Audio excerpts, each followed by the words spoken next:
Aujourd'hui, j'ai décidé de tester les moules d'un nouveau fournisseur et franchement, ils m'ont l'air pas mal. Alors, je te mets évidemment sous la vidéo le lien du fournisseur. J'ai choisi des moules un peu type coloquinte, comme ceci. Et franchement, la qualité, elle est pas mal du tout. C'est pas trop fin, c'est pas trop épais. Et en plus, tu vois peut-être pas bien, mais je te montre ici. Regarde, il y a même une petite fente pour faire passer la mèche et qu'elle ne vienne pas faire de l'épaisseur en dessous de ton moule. Alors, j'en ai pris plusieurs, différentes formes. Franchement, je me réjouis de voir le résultat et de faire une super composition évidemment pour l'automne, un centre de table avec de jolies bougies coloquantes.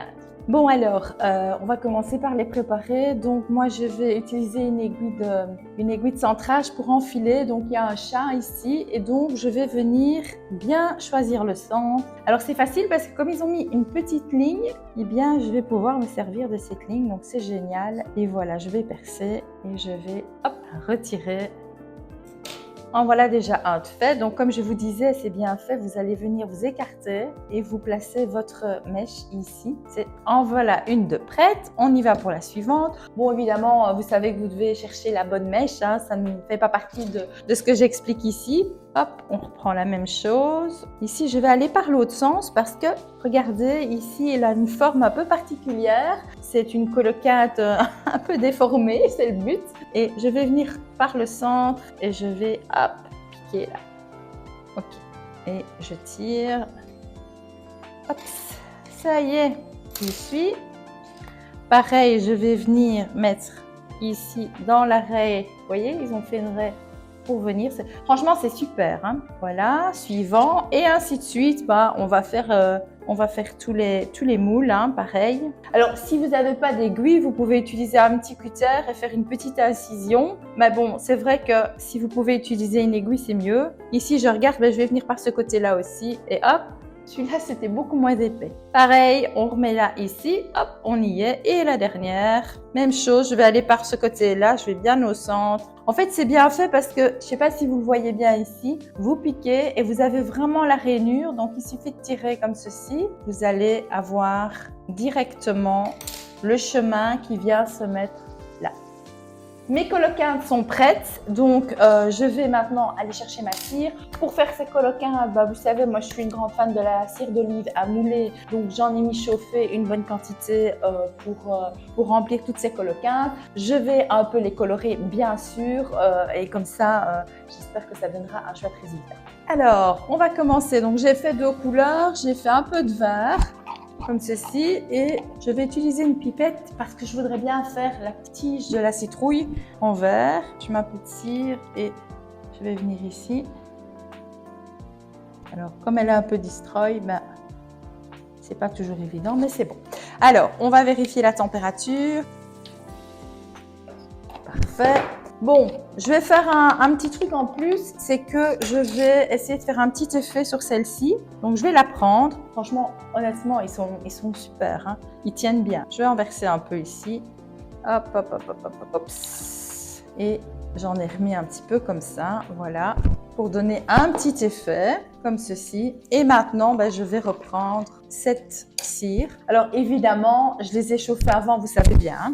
Donc, on y va, je vais couler et on va voir si avec les petits renforts de tous les côtés, ça se tient bien droit, ce qui n'est pas toujours le cas avec les moules très bon marché parce que je vous avoue que ceux-là, ils sont un petit peu plus chers et on y va délicatement et c'est à espérer que j'en ai fait suffisamment. Je vais un tout petit peu compléter, je complète un peu, ça doit vraiment arriver au-dessus. Voilà. Et maintenant, je vais aller préparer un orange un peu plus pétant pour l'autre. Alors voilà, j'ai été rechercher ici un plus pétant et je vais venir le reverser sur le verre pour voir les effets que ça donnera. Mine de rien, il y en a quand même pas mal hein, dans ces petites coloquintes. Ça y est, donc je l'ai un peu plus foncé, donc je n'ai pas de bulles, je tapote un peu. Donc là, c'est les 2 premières. Après, je vais terminer avec les suivantes avec un petit mélange d'autres couleurs. Pour celle-ci, je vais essayer de remplir le fond avec un peu de marron orange pour essayer donc là d'avoir un petit effet. On va voir si ça fonctionne. On va regarder et je vais faire la même chose ici parce qu'en fait on dirait le dessus de la coloquinte, donc on va faire un peu pareil et on va voir ce que ça donne. Voilà. Alors ici, vous avez vu, j'ai déjà placé des petites aiguilles de centrage pour maintenir la mèche. Donc ici, j'ai mon marron qui est déjà un peu pris. Donc je vais venir maintenant rajouter de l'orange plus clair et on va voir ce que ça va donner. Faire pareil avec celle-ci et voilà. Maintenant c'est pareil, on va installer ici la mèche aussi avec le centrage. Donc quand c'est comme ça, moi je pique ici et je viens sur l'autre côté. Et franchement, c'est là qu'on voit que c'est de la qualité, c'est qu'il n'est pas en train de tout s'effondrer, alors qu'avec certains autres moules, eh bien, nous avions un petit peu de problématique d'équilibre, si on peut dire ça comme ça. Donc, c'est mieux. Et pareil ici, hop, je me prends un niveau et je passe ici, je centre bien. Et voilà. Alors, j'ai un petit peu testé les moules. Je ne me suis pas trop attardée sur les couleurs. C'était surtout pour tester la qualité du moule. Donc ici, moi, je ne vais pas prendre de risque. Je vais laisser poser jusque demain. Et demain, on démoule ensemble et on voit ce que ça donne. Parti, j'ai attendu suffisamment longtemps. On va commencer par la petite. Donc bien sûr, je vais commencer à enlever mon aiguille de centrage, bien lisser. Et on va voir ce que ça va donner. Donc je vais bien faire rentrer de l'air partout. Franchement, ils sont bien restés stables, donc ça c'est vraiment génial. Et puis maintenant, bien, on va... Waouh! Est-ce que vous avez vu à quelle facilité j'ai démoulé? J'en reviens pas. Alors évidemment, c'est pas des pétales de fleurs, mais quand même. Et alors, il se tient bien. Donc voilà déjà un premier essai, donc vert et orange. Bon, c'est moyen, mais bon, j'essayais. Maintenant, on va faire la suivante. Donc, j'ai pris celle-ci. Alors, rappelez-vous, c'était celle qui était un peu tordue. On va retirer ceci. J'enlève la mèche. Je fais des crochets de l'air partout. Et waouh, franchement, c'est super. Waouh, regardez-moi ça. Comme c'est joli. Vraiment, c'est vraiment joli. J'ai juste un tout petit peu abîmé ici dans le coin. Il était bien scellé. J'aurais dû aller un peu plus doucement, mais franchement, c'est pas mal. Vous avez vu, moi, j'aime beaucoup la cire d'olive parce qu'elle a ce côté un peu satiné et velours comme ça, qui est vraiment intéressant.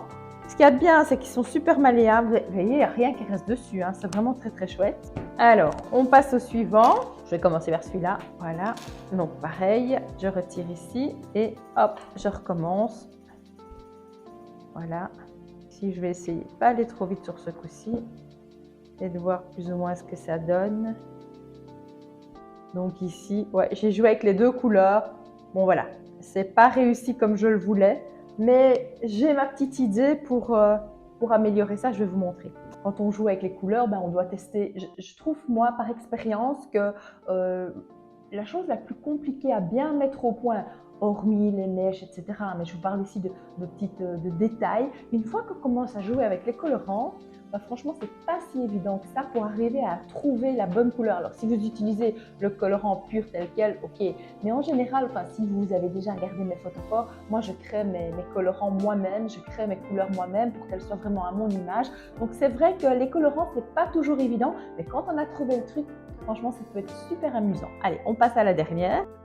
Et là, je démoule. Franchement, je suis impressionnée. C'est vraiment une très belle qualité de moule. Je vais quand même aller très doucement ici parce qu'elle se resserre. Je ne voudrais pas l'abîmer. On y va tout doucement. Ah, voilà, très bien. Franchement, je suis assez satisfaite.